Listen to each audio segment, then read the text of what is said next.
about pledged versus superdelegates when you were campaigning in Santa Fe, New Mexico on Friday.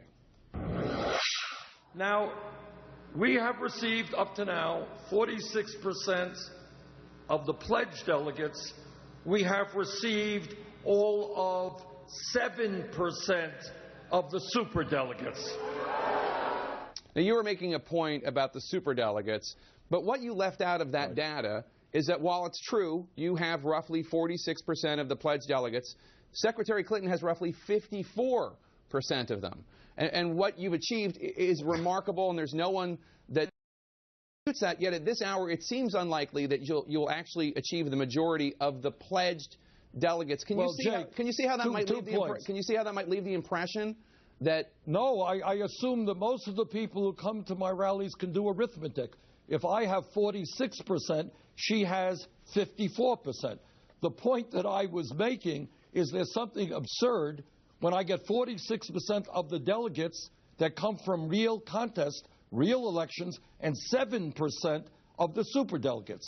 And the point that I made a few minutes after that is that some 400 of Hillary Clinton's superdelegates came on board her campaign before anybody else announced. Absolutely true. It was an anointment. Yeah. Okay, and that is bad for the process. It would seem to me that superdelegates want to see how the process unfolds. Who is the stronger candidate? As you well know, and disagree with me now if you want, but virtually every poll taken in the last 2 months has me doing better against Trump than Hillary Clinton. Well, okay. One thing about that poll, a lot of experts I've talked to, political experts, including people who like you a lot, say that, first of all, you can't base an argument about what should happen in November based on polls in May. But beyond that, it's just empirically, you have not withstood the kind of decades-long beating that Hillary Clinton has, not to mention the year-long difficult coverage that Donald Trump has. Do you dispute that? You really think that the kind of coverage has been as piercing and as critical of you as it has been on the other two? Hey, check out some of the TV ads that were run against me in 2006 when I ran for the United States Senate. Very ugly, very vicious. And, you know, a lot of crap has been out there, dishonest stuff about me.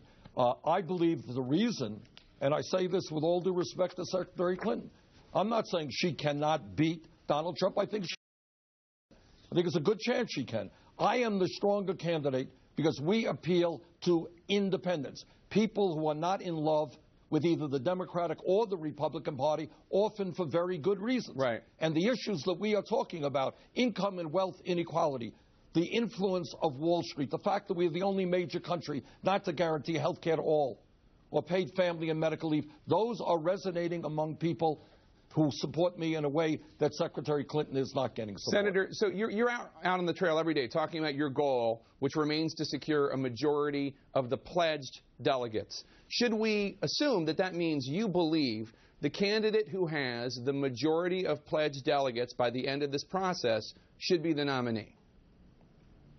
This is what I believe. I believe if we, and look, I am good at arithmetic, and I understand that it is a very, very uphill fight to go from 46%, where we are today, to 50% in the 9 remaining contests. I got that. But the other point, and we're going to try, California obviously is the big race that remains. We think we have a chance to do very well in California and in New Jersey, etc. But what I also believe, it's incumbent upon some of these superdelegates, people who came on board Clinton's campaign before anyone else was in the race, to take an objective look at which candidate is stronger. And it's not just polls, Jake. Democrats and progressives win when there is a large voter turnout. Republicans win when people are demoralized and don't come out to vote.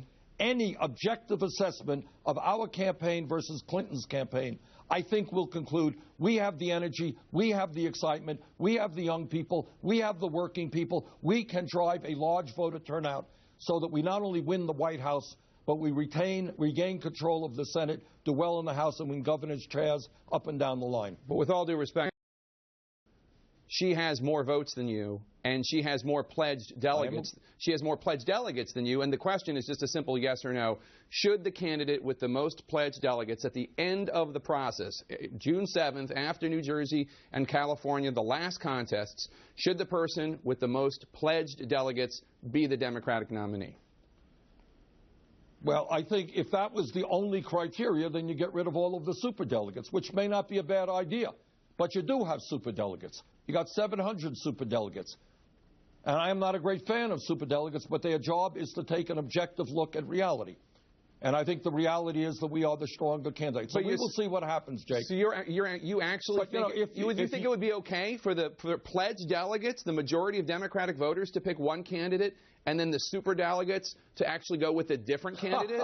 You're not suggesting that. Well, it's very funny. It's very funny that you asked me that question when you had 400 pledged delegates come on board Clinton's campaign before anyone else was in the race. That's called an anointment process. That's called the establishment talking. That's called the big money interests saying, this is who we want to be president. We are where we are right now. Yeah, and we are right now, Jake. Right. And where we are is we are fighting to win the pledged delegates. So before I can answer your question, let's see what's going to happen. But if you do have, if your argument is, let's get rid of all the superdelegates, that may not be a bad idea. Well, would you? Well, but they are there. And I think. So let's talk about that. Let's pursue that, because no matter what, whether you get the nomination or you don't, you're going to have a seat at the table when it comes to what is in the Democratic Party platform. You're going to have influence on what happens, no matter what, nominee or not. Should the party do away with superdelegates? I think they should very much. I think we need a serious discussion about the role of superdelegates. Clearly, the current situation is undemocratic. It is ill-advised, and it needs to change. To what degree, I would like to see a change. We are talking about that right now. But the status quo clearly is not acceptable to me, and that has got to be changed. And I think what has got to happen at the platform is the Democratic platform, whether I'm the nominee or not, has got to stand up for the middle class and working class of this country, has got to be prepared to take on Wall Street and the greed of corporate America, the outrageous level of income and wealth inequality in this country, and make it clear to every middle class family in America, we are on the side of the middle class, the young people, the workers of this country, not Wall Street, not the greed of corporate America. Last question, sir.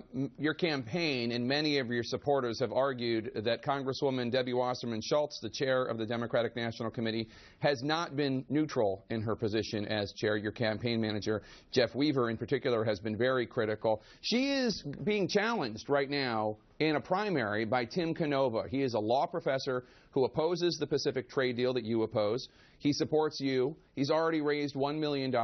You've been calling for a revolution in Florida. Are you with Wasserman Schultz, or are you with her opponent? Well, clearly I favor her opponent. His views are much closer to mine than Wasserman Schultz's. And let me also say this, in all due respect to the current chairperson, if elected president, she would not be reappointed to be chair of the DNC. Senator Bernie Sanders, it's always a pleasure to talk to you. Good luck out there in the campaign trail. Thank you.